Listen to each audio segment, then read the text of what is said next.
আসসালামু আলাইকুম। দিগন্ত একাডেমির পক্ষ থেকে সবাইকে জানাচ্ছি আন্তরিক শুভেচ্ছা। সুপ্রিয় শিক্ষার্থীবৃন্দ, আজকে তোমাদের জন্য নতুন একটি ভিডিও নিয়ে উপস্থিত হয়েছি। সপ্তম শ্রেণীর শিক্ষার্থীদের জন্য আমরা আজকে অনুশীলনী 2.3 সমানুপাত ও লাভক্ষতির ম্যাথ সলভ করব। চলো দেখি কীভাবে আমরা ইম্পর্টেন্ট ম্যাথগুলো সলভ করতে পারি, সেটা আজকে আমরা দেখব। তাহলে আমরা ভিডিওতে ম্যাথগুলো দেখলে খুব সহজে আমরা এটা সমাধান করতে পারবো। 18 নং প্রশ্ন, 100 মিটার দীর্ঘ একটি ট্রেনের গতিবেগ ঘন্টা 48 কিলোমিটার। ওই ট্রেনটি 30 সেকেন্ডে একটি সেতু অতিক্রম করে। সেতুর দৈর্ঘ্য কত? আমরা কোশ্চেনটা পড়লাম, এখন আমরা সমাধান করব। আমাদেরকে বলছে সেতুর দৈর্ঘ্য নির্ণয় করতে হবে। যেহেতু এখানে আমাদেরকে বলা হয়েছে ঘন্টায় 48 কিলোমিটার গতিবেগ, তাহলে আমরা ঘন্টার কিলোমিটারটাকে মিটারে নিয়ে যাব আর ঘন্টাটাকে সেকেন্ডে নিয়ে যাব। তাহলে আমরা জানি 1 কিলোমিটার সমান 1000 মিটার, সুতরাং 48 কিলোমিটার সমান 1000 গুণন 48, 48,000 মিটার। তাহলে আমরা 1000 দিয়ে 48কে গুণ করলে হবে 48 থেকে 48 আর 3টা শূন্য, সেটা আমরা বসিয়ে দিব। তাহলে 48,000 মিটার। এখন আমরা ঘন্টাটাকে সেকেন্ডে নিয়ে যাব। 1 ঘন্টা সমান 60 গুণন 60 সেকেন্ড, যেতে 1 ঘন্টা 60 মিনিট, 1 মিনিটে 60 সেকেন্ড। তাহলে 1 ঘন্টা সমান 60 গুণন 60 সেকেন্ড, 6 গুণ করলে 36, আর এখানে 2টা শূন্য আমরা বসিয়ে দিব, 3600 সেকেন্ড। এখন আমরা লিখব ট্রেনটি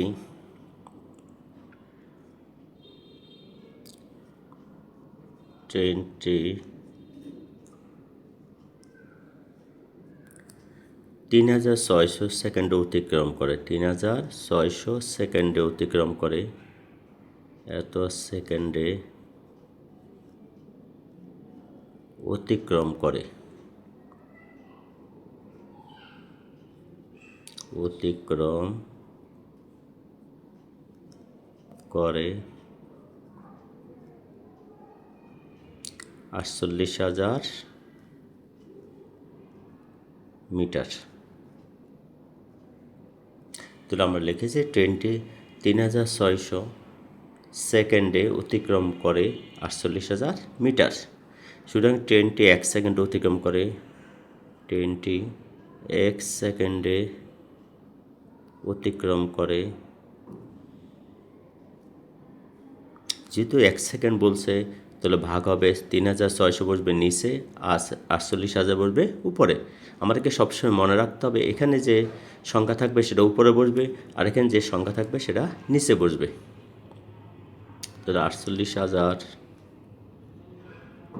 আর নিচে বসবে 3600 এত মিটার। সুতরাং ট্রেনটি 30 সেকেন্ডে অতিক্রম করে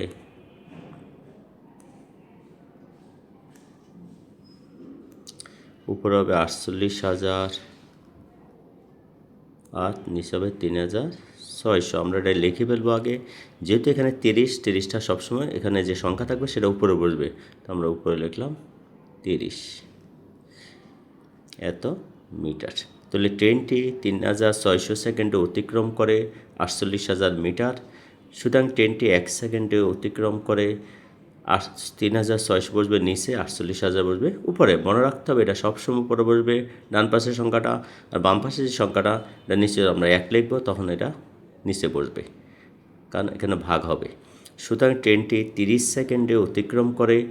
30 সেকেন্ডে সে আরও বেশি অতিক্রম করবে। তাহলে আমরা উপরে যে সংখ্যা যেভাবে যে অবস্থা সেটা লিখে ফেলবো, লেখার পর 30টাকে আমরা উপরে লিখব। এখন আমরা কাটাটি করব 30 দ্বারা।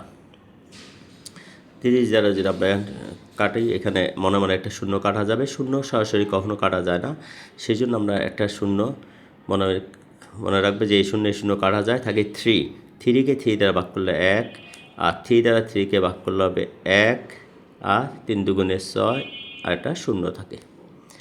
এখন আমরা কি করব? এখন আমরা এটাকে ভাগ করব। এখানেও মনে মনে একটা শূন্য ধরে রাখবে, কাটা যায়, থাকে 12 দিয়ে আমরা ভাগ করব 48কে। 4 12 48, আর এখানে 2টা শূন্য থাকে, 2টা শূন্য আমরা বসাই দিব। সমান আমরা পেয়েছি 400 মিটার। 400 মিটার। সুতরাং ট্রেনটি সেতু অতিক্রম করতে ট্রেনটির নিচের দুর্গস অতিক্রম করে।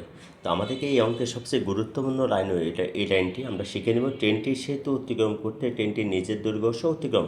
ট্রেন যদি কোনো কিছু অতিক্রম করে সেক্ষেত্রে তার নিজের দুর্গস অতিক্রম করে। সুতরাং ট্রেনের দৈর্ঘ্য যোগ সেতুর দৈর্ঘ্য 400 মিটার। আমরা যে 400 মিটার পেয়েছি সেখানে 30 সেকেন্ডে যে সেতু অতিক্রম করেছে সেখানে ট্রেনের দৈর্ঘ্য যুক্ত আছে। সুতরাং মনে রাখতে হবে ট্রেন যদি কোনো কিছু অতিক্রম করে, যেটাই অতিক্রম করে সেখানেই মনে রাখতে হবে ট্রেনের দৈর্ঘ্য সংযুক্ত থাকে। সুতরাং ট্রেনের দৈর্ঘ্য সহ সে অতিক্রম করে।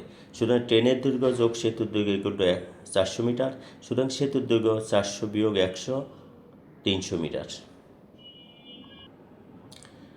তাহলে সেতুর দৈর্ঘ্য 400 বিয়োগ 100 সমান 300 মিটার। উত্তর 300 মিটার। সেতু অতিক্রম করছে, সেতুর দৈর্ঘ্য 300 মিটার, ট্রেনের দৈর্ঘ্য 100 মিটার, সমত 400 মিটার অতিক্রম করছে ট্রেনটি। সুতরাং ট্রেন যখন কোনো কিছু অতিক্রম করে তার নিজের দৈর্ঘ্য সহ অতিক্রম করে, এই কথাটাই আমাদেরকে সবসময় মনে রাখতে হবে। সুপ্রিয় শিক্ষার্থীবৃন্দ, তোমরা অবশ্যই ভিডিওটা যদি ভালো লেগে থাকে তাহলে বন্ধুদের মাঝে শেয়ার করে দেবে, তার বন্ধুরা দেখে শিখে উপকৃত হবে। ধন্যবাদ সবাইকে।